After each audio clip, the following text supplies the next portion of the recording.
So Google's in the news again because they treat black employees, especially women, quite poorly. They don't get promoted. They don't get hired at a very high rate, and now they are leaving the company at an even higher rate. Let's get into it. The article talks about alleged harassment and discrimination faced by black women at Google. Black plus female workers left Google at the highest rate of any kind of person except for Native American females. This stands in pretty stark contrast to the diversity report put out by Google saying it was their best year for hiring black plus and Latina X people in America. Don't worry, I went deep in that report.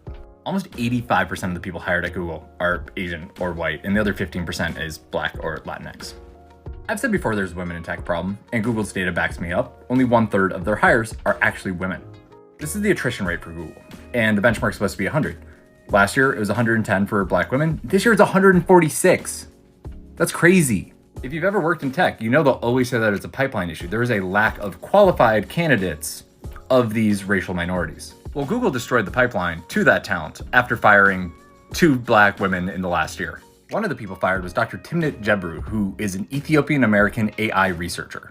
She wrote a paper on how AI face recognition is not as accurate at capturing people of color, and thus can lead to discrimination. Google asked her to withdraw the paper, not publish it, or to remove all of the names of Googlers that were involved in the paper. She said no, and she lost her job last year. The other high-profile firing was April Christina Curley, the woman who single-handedly built the pipeline relationship between HBCUs and Google. Prior to her, Google had never once hired from an HBCU.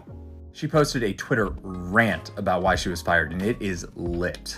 When she started, Google had never hired an HBCU student into a tech role, ever, because they didn't believe that talent existed at those institutions. She brought over 300 people into Eng roles.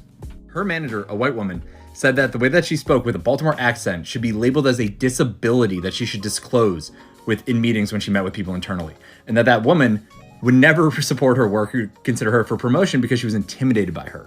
Damn. One last thing about data. Black women make up 13% of the women in America, but they only make up 1.6% of the women at Google. Thus, it is approximately 10 times harder as a black woman to get a job at Google compared to what the statistics of distribution would tell you. Does this data really surprise me? No. Is it sad? Absolutely.